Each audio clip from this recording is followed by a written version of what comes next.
After working for 5 years since graduating, I received a postcard announcing a high school reunion.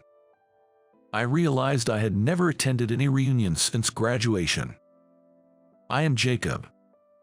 Since my university was in the Midwest, I decided to work for a consulting firm in the same area.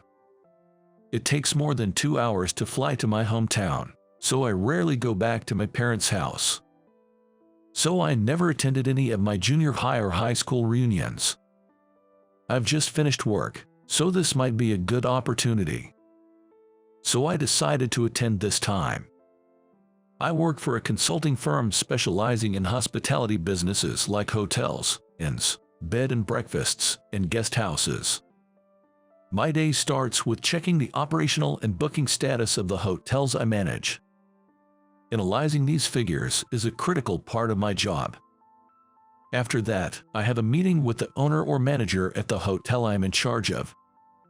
It is also an important job to actually go to the hotel and check on the employees and the condition of the hotel's facilities.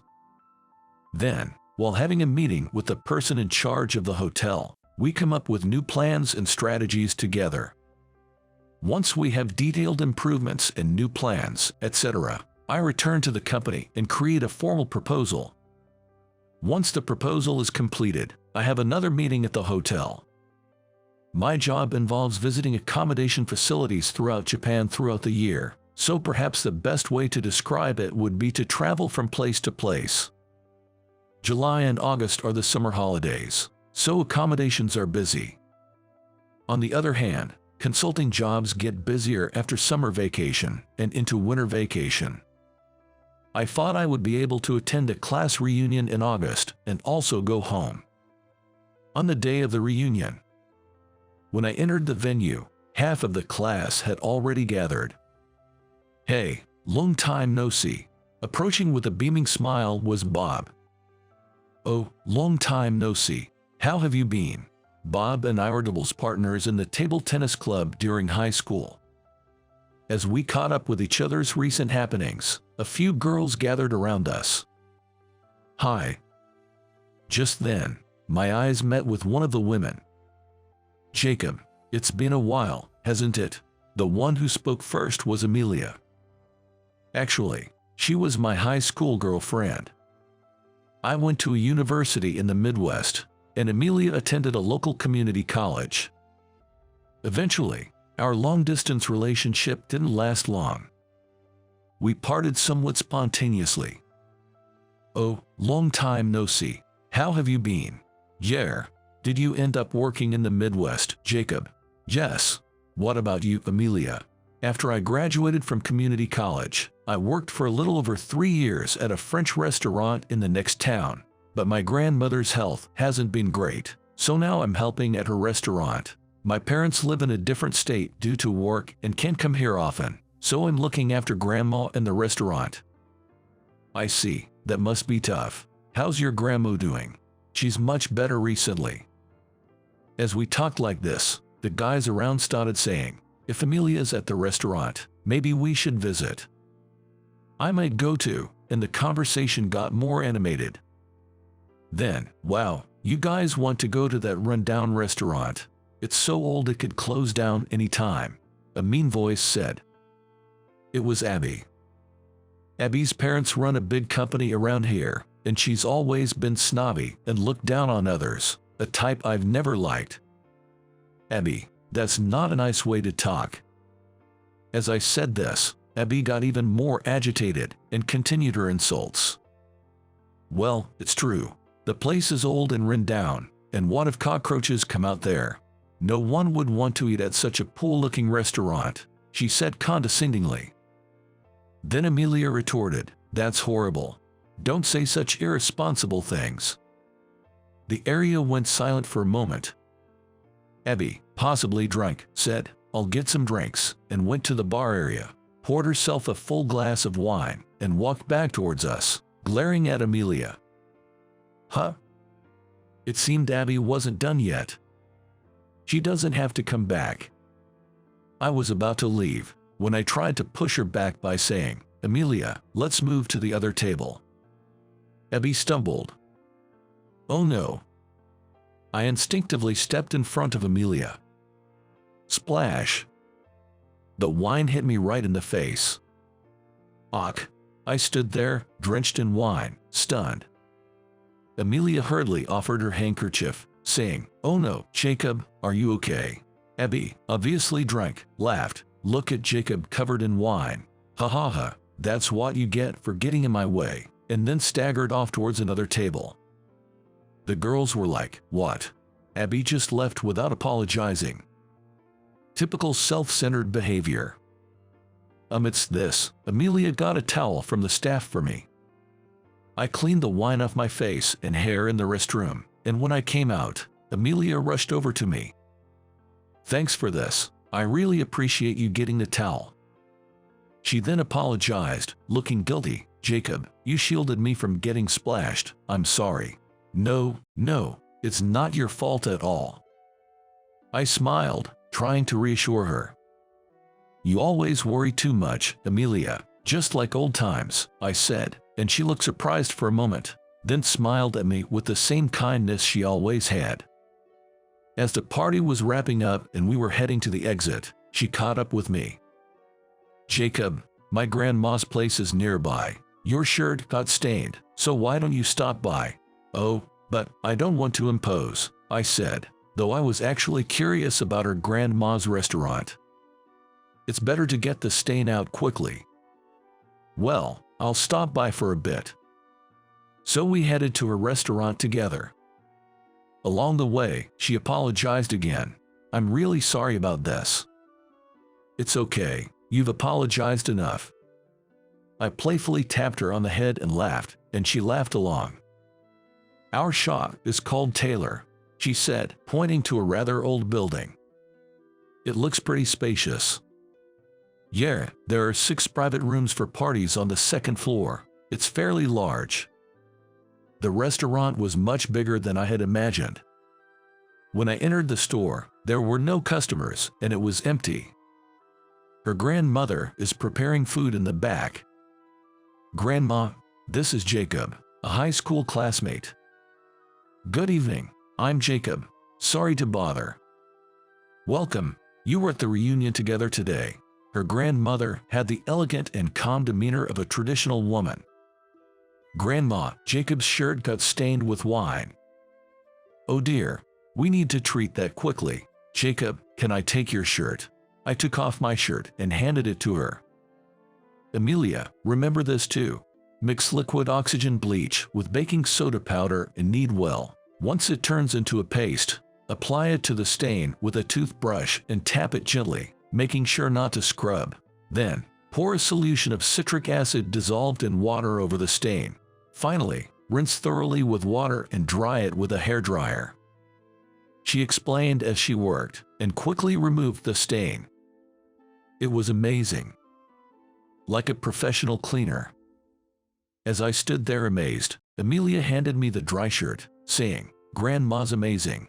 In the end, Abby didn't apologize even once. Amelia frowned. That's typical Abby. Even at this age, some things never change. As we talked about the reunion, her grandmother brought out beer and omelet. I was surprised when I took a bite. It was incredibly delicious. This omelet is so fluffy and incredibly tasty. "Oh, I'm glad you think so. Feel free to eat as much as you want." Then, we were treated to stew and salmon grilled on magnolia leaves. Each dish was an absolute delicacy, flawlessly delicious. And not just tasty, but also elegantly presented. Excuse me for asking, but despite such exquisite dishes, it seems like you don't have many customers.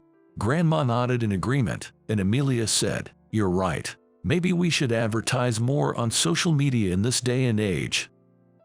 She then said seriously, "We're really struggling with the business. Even though the cost of vegetables and seafood has skyrocketed, Grandma absolutely refuses to raise prices, and we don't have many customers." "I see, but you don't want to lose this place. If I lived in this town, I'd visit every day or every week. It's that good." They both seemed pleased when I told them this. I was thinking about what I could do for this restaurant. It must be fate that brought me here today. I wanted to help these two people who are having a trouble. That's it.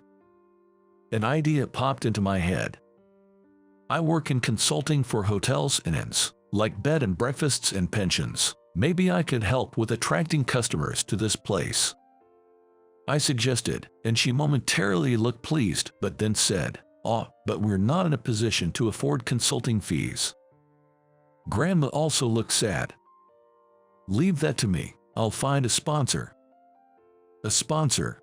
Yes. Partner with shopping malls or companies for sales or giveaway campaigns, including meal vouchers from this restaurant.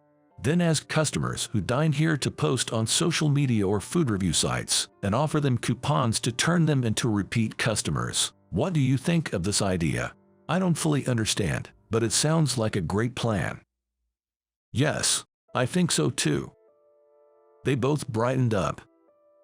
If this plan works and we double our customer base, I'll come back to talk about a consulting contract. I promised to bring potential sponsors soon and left the restaurant. I immediately picked a few of my company's business partners and proposed the idea. I invited the managers from these partners, along with their families, to dine there. Amelia and her grandmother's cooking pleased everyone. Soon, we got an offer for a partnership from a shopping center affiliated with a hotel chain. They wanted to use meal vouchers from Taylor as prizes for a lottery during a winter sale. We then created a website for the restaurant. I kept the design simple and showed Amelia how to update it. We also set up official social media accounts and posted various menu items. Wow, our dishes look delicious in these photos, Grandma said, peering at the cell phone. Then, travel agencies and hotels in the same prefecture began to offer lunch vouchers for Taylor as an optional service for their guests. A few months later, I was back at Taylor for a meeting. To my surprise, the president of a national hotel chain, Thomas, was there to meet us. "Nice to meet you, I'm Thomas. I actually dined here recently with my sister. The food was even better than the rave reviews online." Grandma smiled as she listened to the president. Amelia thanked him, saying, "Is that so? Thank you very much. However, the aging of the building does concern me. Wouldn't it be nice to remodel it, keeping a classic atmosphere but adding a touch of an in?" Thomas suggested. Indeed, such a remodel could attract even more customers. But Amelia looked a bit sad. "Yes, that's true. But until recently, we hardly had any customers. Our business is quite." Thomas then made an offer. "I know. How about this? My company could sponsor your restaurant and provide the remodeling. How does that sound?" "What?" We all exchanged surprised looks. Thomas continued, "Our hotel in the same prefecture would like to offer lunch at your restaurant to our guests. I've brought a remodeling design proposal. Here's the plan." The design he showed was elegant, emphasizing the warmth of wood, fitting for a fine dining establishment. I couldn't help but exclaim, "This is wonderful. It perfectly matches a refined and delicate taste of Taylor's dishes." I then asked for Amelia and her grandmother's opinions. "I think this offer is beneficial for both the restaurant and its future customers. What do you two think?" Amelia answered first. "I can think of a more gracious offer, right, Grandma?" "Yes, but is it really okay to take advantage of such a wonderful offer? I feel a bit guilty," Grandma said, looking at Thomas. Thomas reassured her, "No need to feel guilty at all. This is an investment for our company. I believe that Taylor's lunches will become a highlight of our services. I'm certain this restaurant will be hard to book in 6 months." Encouraged by Thomas's words, Grandma decided to accept the proposal. A year later, Taylor had transformed beyond recognition from its once rundown state into a beautifully renewed establishment. I love the calming atmosphere of this wood decor. Yeah, it's blissful to enjoy such delicious food in this soothing environment.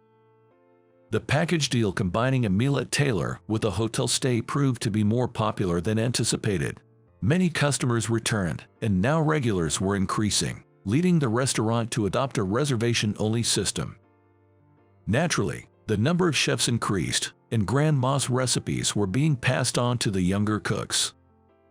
Grandma, stimulated by the new environment, began coming up with more innovative recipes. Seeing the restaurant's success, the parents of the locally famous Abby, thinking that the restaurant business was profitable, opened a large restaurant next to Taylor. However, it was deserted and closed within a few months. The debt incurred became a burden, and it became well known locally that the once grand mansion of Abby's family was put up for sale. Abby's whereabouts and activities now remain unknown. As for me, I still hadn't mustered the courage to ask Amelia to start over, but I feel the day I'll make my second confession to her is close. I want to continue seeing Amelia and her grandmother's smiles forever.